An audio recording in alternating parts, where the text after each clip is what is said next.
Hello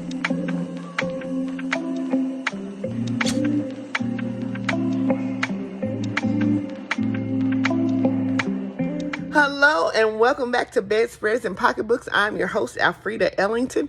This is a show where I dump my pocketbook onto your bedspread and we talk about trending topics, wifey thoughts, all types of different conversations. I'm going to get in your business just a little bit just to see where your thoughts are, where your mind is, and just share some things with you. All of my things, I'm going to just sit here and dump my pocketbook. You ever dumped your pocketbook out and spread it all out to see what was in there, what you need to get rid of, what you need to hold on to, some stuff where you're like, girl, what you holding on to that for? You need to let that thing go. Whatever it is, we're going to talk about it here tonight. I'm excited that you've joined us. I got a couple of topics that we're going to share back and forth with one another. If you got anything to say, comment below. I'll be glad to answer them and just go over it with you guys. I'm just so glad that you're here tonight, and I'm so glad that you're here to join me. We're going to have fun tonight, guys. So come on in. We got some really great topics to talk about. So the first one is, what y'all doing? The first segment is what y'all doing. I just want to do a follow-up. I asked you guys to keep us in your thoughts as we were searching for a car for our son. I'm here to announce that we've got a car. Ooh, ooh, ooh, ooh. We got a car. We found a car. It was from my sister. This is a blessing in disguise. My sister has recently moved to New York and she was getting rid of her car. It was in the price range that we were looking for. It's a nice car. It runs well. So my son now has a car. He has, took it and got it a bath, all these things, and is now sitting in our driveway, and he is happy as a lark, and we are happy as a lark. I am happy as a lark because I got my car back. Got my car back because I told you his daddy was like, go ahead and get your mama's car. Get your mama's keys. That's what he get your mama's keys. I'm sitting here like, okay, here, take my keys. So it's a car that I feel safe about, that we feel good about. So definitely I am grateful.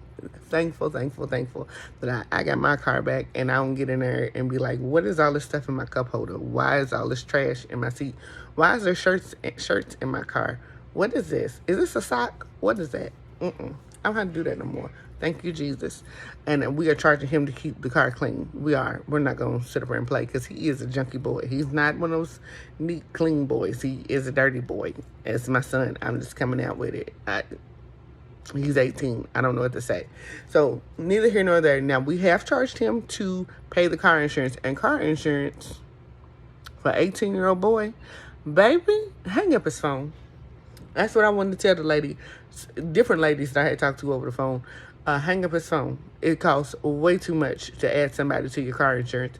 Way too much. But neither here nor there. I kept calling until I found somebody who was talking like they had somewhat of some sense. Now, I ain't saying it's no good deal, but it's better than what the other ones was. I'm going to come on out with it. So if you got a child who's about to get into some car insurance, honey, shop around. And sometimes your company ain't the one that's going to be able to help you. It's going to have to be somebody else. So it is what it is. I've done my due diligence. We found him a car, and praise God, we're going to keep on moving. That's what we're going to do. So the next thing on trending topics, somewhat sad and very disheartening, very disappointing, is about Black Wall Street. I don't know if you guys are familiar with Black Wall Street. I'm hoping that, I feel like since 2020, people have probably become more familiar with Black Wall Street. But there is 3 people who are still alive since that 1921 Tulsa bombing that are still alive and still being activists for getting reparations for the event that took place for that bombing. In Tulsa, Oklahoma, there was a stretch of city blocks where African Americans were thriving. That the dollar, I'm understanding that the way they said that the dollar exchanged hands before it left the neighborhood over 20 times. And I might have that number incorrectly. If I do, I will come back to you and let you know I've had it incorrectly. But I believe the dollar turned at least 20 times within that neighborhood. And that's what you want. You want the black dollar to be able to exchange hands more than 20 times, or at least 2 times before it leaves your neighborhood, instead of going right to, the other persuasion arts, the bigger companies and all that, to support black-owned businesses before it went out. They had their own dry cleaners. They had their own police department. They had their own fire department. They had pharmacies. They had stores. They had clothing places for people to go. And my understanding was that people were getting jealous. They saw the thriving of it, and they found the silliest thing to bomb this place for. And this was in Tulsa, Oklahoma in 1921. And so they, at one night, dropped bombs from the air and burned up the town. Now, this was kept a secret for quite some time until it started popping back up between like 2018 till now, where they're talking about it more. So there were 3 individuals that are now they're either 99 to 100, and I believe the oldest one might be 106 years old, maybe 103. I don't want to screw that up. But there's 3 people, and I want to make sure I'm saying them right, so I'm going to look down here in my paper. It's Leslie Benefield Randall, Viola Fletcher, and Hughes Van Ellis. Those are the 3 who took it to court for them to say there was an injustice that took place, and I believe took out a civil lawsuit. And it looks like that their case was dismissed on the state level. It was dismissed. Why? I don't know. Why? Very disheartening, very sad. They don't want to bring it back up. This is something that they don't want to talk about in the school system. They don't want us to know about it. That's the problem. There was several people died in this event. Several people. Businesses burned and never to return again. Why do we not see that it is suitable for these people and these people's families to be? You could never pay back to bring back a life. But there should be an option to say that we are sorry. We are sorry for the events that took place out of sheer ignorance of allowing people to survive and to strive. Out of sheer ignorance, we took part in a bombing that should have never taken place. And in return, we would like to compensate you and help your family and the other people's families to be able to grow and to build and to have something so that their children's children can be able to grow and to maintain a certain style of life. There is no reason why they should have turned this down, but my understanding, this will probably go to the Supreme Court. But the way the Supreme Court's been acting lately, I don't even know if that's going to be a viable stance either. But keep those folks in their prayers as they go and fight at 106, 103. Now, they do have grandchildren who are helping them, who are encouraging them to keep fighting, that they have children that are helping them. But it's just very disheartening that this has happened. So I'm going to keep them at the forefront of our minds, that we want to stand up and fight. And if anything that we can do, if we can write a legislator, if we can write our senator to say, hey, if this ever comes up and as the topic of discussion, that you guys stand up for what's right. And maybe we didn't have enough people to call our local leaders within Tulsa to say, hey, you need to consider this and not dismiss it. This is something to take very seriously, because if it had happened in any other community, they would have had no issue with making sure that they received the reparations and that things were taken care of. So let's keep those 3 individuals and their families in prayer, and that things come out better and that they shake out better as they take it up higher in the courts. The next thing of what y'all doing, there is a gentleman now. I got a couple of topics that are race related, but it's things that are happening. These are things that are happening right now. These are things that are trending. These are things that have caught my eye. There is a young man who has been on TikTok, and I am a huge fan of TikTok. I'm not gonna lie to you. I stay on it quite a bit. I enjoy it. I learn a lot, and I hear a lot of stuff. Now, some things you can't always take to the bank. Now, that's with anything, you really can't take to the bank. But there's some stuff that is true, and then people can get their story out quickly and in short snippets. And I appreciate that, because my attention span is very short. It's like short. real short.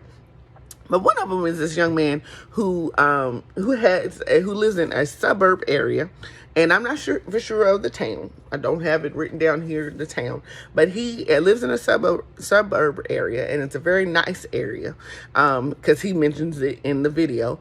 And they have several fishing lakes within the community where he lives. And he is a fisherman. He is a fisherman, and he goes to fish, and he has on his fishing clothes, and he has been called the police on him several times, and 3 times or more. And people, the neighbors, feeling like this, their civic duty to stop and ask him I had to pause, honey, so you can get it in your thoughts. It's their civic duty to tap them on the shoulder and say, excuse me, do you live here? Do you pay dues here? Do you live here? And then in turn, he gets the police called on him because he is not answering their questions. He lives in the neighborhood. He's actually told all of them, anybody who stops him, yes, I live here. I live here. My address is X, Y, and Z. I live up the road. And he's taking the time to record each encounter that he's had. And it's so sad. It's so frustrating. It's not fair that he has to go through this, but he does. And he's continuing to fish. It's not stopping him from fishing. And the key is that the fish that he's pulling out of this lake ain't honey, but yet big. Everything he's pulled out has not been real nice looking. And they little bluegill fish, but he enjoys fishing. And he's not having the right to do that as a neighborhood, as a person who lives in the neighborhood. He is getting ran off and called on by the police, and he gets harassed every single time. And the police almost find it comical to come out and to be able to find out if he lives there and where does he live and all of that. Unnecessary. True unnecessariness, but it's just foolish. If you have an opportunity to take a look at that, it's on Twitter and it's as well as on TikTok about the young man and him fishing in his own neighborhood where he lives and getting harassed. Last but not least, this is trending as of this morning. It's been trending for the past couple of days, since July the 13th, to say the least. There's a young lady named Carly Russell. Carly Russell.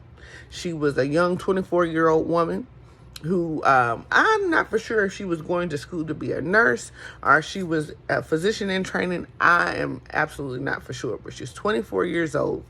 She was driving down the road. She was going to get something to eat in Hoover, Alabama. Driving on the road to get something to eat where she sees a 3-year-old. She says she saw a 3-year-old walking on the side of the road. And she calls her sister-in-law and tells them there's a young baby on the side of the road. I'm about to pull over. And just to let you guys know what's going on. I believe before she done that, she had called the police and let them know that she's pulling over. There's looks like about a 3 or 4-year-old baby walking down the road, and she wants to pull over and help this child. During the midst of that, her sister, after she hangs up from the police and then in turn calls her sister-in-law, the police are on their way. They're en route, and she's talking to her sister-in-law and telling her what she sees, and the sister-in-law hears that there's a scream. She's talking to someone. Someone says something to her. Are you okay? She doesn't, and the sister-in-law doesn't hear anyone respond saying that they're okay or they're not okay or whatnot. And then all of a sudden she hears a scream, and then she's gone. The police arrive and they find her wig, her keys, and a hat. Scary situation. And I want to say her phone. I believe her phone was found as well. So, needless to say, this woman was missing. There were several TikTok videos that were shared that if you saw this woman, please do not hesitate to reach out or spread the word, share the videos that people are putting out. They did a huge search. They were pulling off on the side of the road and checking the woods because it was a wooded area near where she pulled off on the interstate. Now, the interstate was, I think, was 495, I believe it is. So it looked like a heavy interstate. And they had a video because they have those cams that are up on the signs of the expressway that you can see a little bit down the road and see if there's an accident or things of that nature. So she did actually pull over near a cam, but it was very dark during this time because it's not like 9 o'clock at night, 9:30 or so. So that's when sun's gone down and it's just becoming nightfall, where she had pulled over and people could see her getting out of the car. Some people said they saw a car pull up either in front of her or behind her, where there was a gentleman who kind of leaned over in her car. But they were gone before the police arrived. And the police said they had got there 3 minutes of the call. I'm not sure what happened in between there. But this morning when I woke up and I happened to flip through my phone, a little bit of checking this morning just to see what was going on. I had done my devotional and my prayer this morning. I'm going to put that out there. But I did do a little bit of scrolling as well while getting ready. And it said that she had been found. They said that she was found Saturday night and that she had been taken to the hospital. No other information has been released. But, honey, the comments, several people, and I'm going to say that several people went live that night, that night and this morning, saying that something's not right. At first, everybody was pray for, we pray they find her safe, all this stuff. Now all of a sudden they're saying things ain't right, honey. Things ain't what they need to be. Something in the milk ain't clean. We don't know what's going on, and people have some things to say, a lot of things to say, honey. First they was hollering, Hosanna, Hosanna. In the streets, and then on Friday it was hollering, crucify him, crucify him. This is the same thing for I don't mean to giggle at this situation, but that's pretty much just how quick, honey, social media will change on you. Honey, people gonna be people. If nothing else, people are gonna be people. Because one day they hollered, oh Lord, please let them find this girl. And I swear, every time I saw that video, I said a prayer for her. I was like, God, please let them find her alive. Let her be okay. Days are keep adding up. And sometimes after so many days, the person's liable to come up dead, if anything. But Lord, please let her find her okay. And I would say a little prayer, because it seemed like TikTok had every other person, making a video about her. And, then we, in turn, have conspiracy theories and all these things, and believing aliens came, honey. I saw some stuff about some aliens taking them and all of that. Look here. I'm here for all the alien talk. I am. But I don't think this was that situation. Now, it could have been some mental health issues. It could have been anything. Or she really could have been taken, because there's sex trafficking going on everywhere. But this story had gotten big pretty fast. I mean, because even our news here in Louisville, Kentucky, people knew about it. It wasn't just a TikTok situation. It was on the news. It was on CNN. I believe it was on my World News. That's my favorite, on ABC. I believe it was on there as well. So people were talking about it. It had gotten out pretty quickly, because we are tired of allowing our black women and our black people in general to come up missing and nobody say anything about them. So since we have these social media platforms, it pushes it out to the media to let them know, hey, there's somebody missing, and y'all need to be out here spreading the word. So this word spread pretty fast since July the 13th. And now today is, I believe it's today is the 16th. Yeah, today's the 16th. So within 3 days, she was returned home. Some people say she arrived in an Uber, but that has not been verified as of yet. But there's a lot of sex trafficking going on. So guys, we don't really know what happened until, information comes out from the families, or if they're going to even share it all. Hopefully they will, to give an update. But sometimes you just don't get that update. So let's just hope for the best, and that this young lady, just thank God that she is home safely and back with her family, and they are no longer wondering or worrying what happened to their family member. All right. Not to get in your business, but segment. Not to get in your business, but do you cook? Are you a cooker? Are you a cooker? Are you the one that prepares all the meals? Or are you a out to eat goer? I'm going to share with you. Now, mind you, I have 2 children that are still at home. I have a husband, and I have a full family. But I am not a cooker. I can cook. And look here, child. I am not one of those ones who are up here talking about, child, I can cook. Honey, I can burn in the kitchen. Honey, I make the best macaroni and cheese, the best greens you ever want to taste. No, honey, I am not that person. What I will do is I can fry some chicken. I've even learned how to make greens within the past year or two. My best girlfriend showed me how to make them. I can do some of that. I can do a little bit of greens. I can do all that. I can make macaroni and cheese. I ain't gonna tell you it's the best. I'm not, because I don't like making that stuff. I'll even make some recipes, but that is not what I like to do. I like to eat and socialize. That is my favorite thing to do. I like to go to restaurants. I like to sit down. I like to eat, honey, and have a good chuckle, a good hee-haw. Yes. Eat it up and go home and rest on my couch. I am not a fan of sitting up here cooking meals and all of those things. I am not. And last week, honey, if we didn't eat out 3 times last week, honey, we ate out 4. Because that's what I enjoy doing. I do not like cooking. I'm tired. Once I get off from work, I am tired, and that is not my favorite thing to do. Do you guys like to cook? Are you fans of cooking? I am not a fan of cooking. I am not. So I just wanted to share that with you. I felt like it was a thought that needed to be shared. As you get to know me more and more, please know that I don't like to cook. I don't. I don't enjoy it. I will. I will, because I feel guilty because I do got a husband and 2 boys who want to eat. When they used to have that meme out that said, "Come on, kids, time to eat," and all the kids ran out to the car. That's me. That is me. I'm being honest. That's just who I am. I'm just being honest. And is it good? No. Send me a recipe if you want me to, girl, do some crock pot stuff. Look here, the crock pot I got turns everything into mush. I work 8 hours and I put it on low and I come home and the stuff is mush. And then we still got to go out to eat. What am I doing wrong? My husband can open up the pot and go, I don't know what we're going to do with that, honey. Throw it in the garbage. Turn that crock pot off, let it cool down, and so we can wash it and put it back up in the cabinet. Girl, I ain't got it in me. I don't have it in me at all. At all. The next thing is wifey thoughts. Next segment is wifey thoughts. And I'm going to talk about a little something that we don't talk about a lot between women is intimacy. Are you guys, are you the ones that lead in the role of intimacy in your marriage?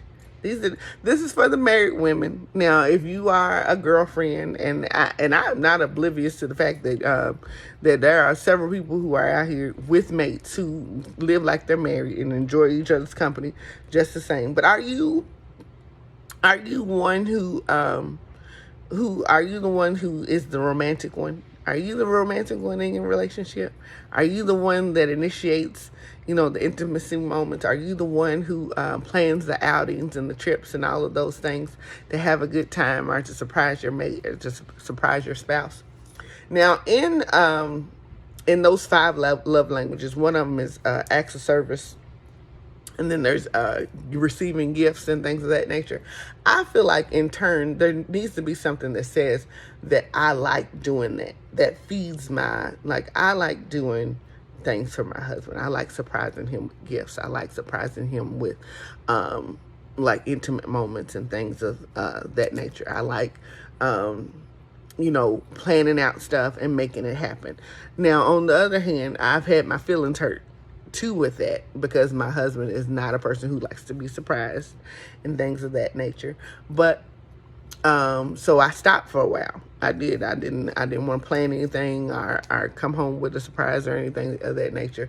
But now I'm starting to think about it again, where I'm like, I think I want to do X, Y, and Z. I think I want to plan a picnic. I think I want to go get some charcuterie board stuff. If I said that right, charcuterie. Charcuterie board, that meat and cheese tray. And then doing a picnic or something like that, and just enjoying one another's company, going to look by the river and all of those things. Something not too pricey or too expensive, but something where we enjoy each other's company, where we can go and relax and things of that nature and just talk and stop all the busyness, because we find ourselves busy every single day. If we don't rip and run 2 times out of the week, we rip and run 4 times out of the week. Don't you worry about it. People are already planning our lives starting Sunday night for what we're going to do next week. Other people, not just us. Other people are planning our lives as well. So it's just something just to slow down and to relax and just spend time with one another. So I just want to know, ladies out there, are you guys planning romantic evenings for your husband? Is your husband the one that plans the romantic evenings? Are you the one that initiates the good times, or is it your spouse that is the one that does it? Now, to celebrate the good times, honey, I think I'm an initiator as well as he is. I think it's both equal on that end. But for the romantic times, it's still me. It's me. Because he's not a big romantic, but I am.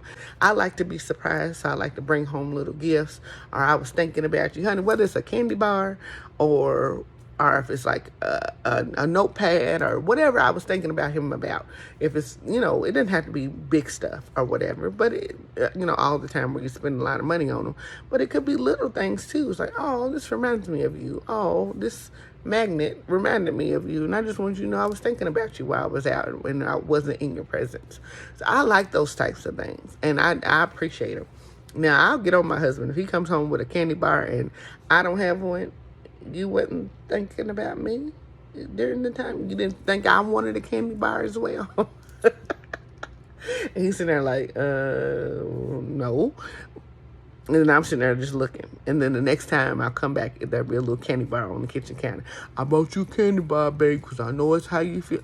It is. It's just the small things. It don't have to be a lot. It don't take a whole lot for me to get all excited. But I just think I think it's nice that we do for one another. So that's my wifey thoughts for today. Take the time out, if you haven't thought about it, to surprise your spouse, whether it's a male spouse or a female spouse. Take the time out to surprise them. Let them know that you're thinking about them while you're away. Just to be, the key word is be intentional. To take that time out to surprise them and let them know that you love them and that they're just on your mind. And I'll say that puts a little spice, a little to your situation. So I just want to put that out there. That's my wifey thoughts for today. Last but not least, it's Frida Sunshine. My sunshine for today to share with you is and this is what I tell my two best girlfriends every day that we talk. We talk on Marco Polo quite a bit. Two of my close girlfriends. Is to choose joy. Choose joy. Every day we need to get up and choose joy. Because there's a difference between, as I'm learning in life, there's a difference between happiness and joy. And I'm going to tell you the difference between the two, because happiness can last for so long. Happiness is when you bring me that candy bar and I'm just like, oh, thank you. You were thinking about me. And joy is something that even when you're upset, you still have joy on the inside of you. Something that, because that, once I eat my candy bar, my happiness is gone. That was sweet. Now it's just a memory. But the joy is something that you can't take away. Even in sorrow, even in sadness, I still have joy. Even all the things that I've been through, there's still joy. So you have to choose joy. Even when you're walking into a situation that you don't want to be in, you still have that joy. I tell my boys this all the time, that they are blessed because you can see the Jesus shining it on the inside of them. Wake up to say, today I'm going to choose joy on today. Not that you're going to choose happiness, but you're going to choose joy.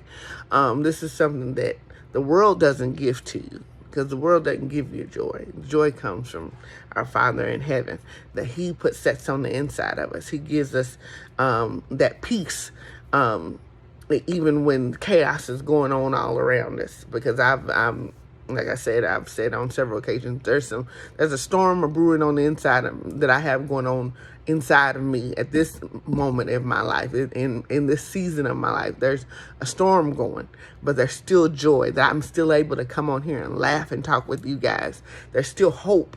There's still hope that there's better things coming.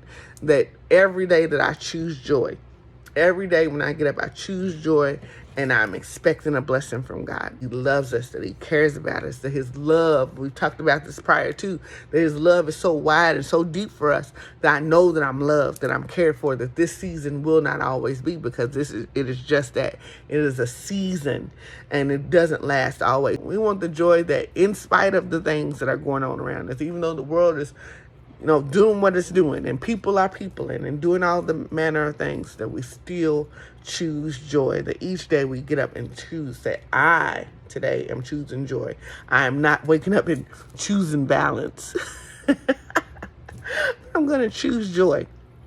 So these are the things that I just wanted to drop out of my pocketbook with you guys. You have been amazing. You have been an amazing listening ear for me on today. And for that, I am grateful. I am so thankful. And I am so glad that you chose to join me on today. So set the framework for a beautiful day on tomorrow. Set and decide to choose joy. In spite of all the things that are going on around you, choose joy.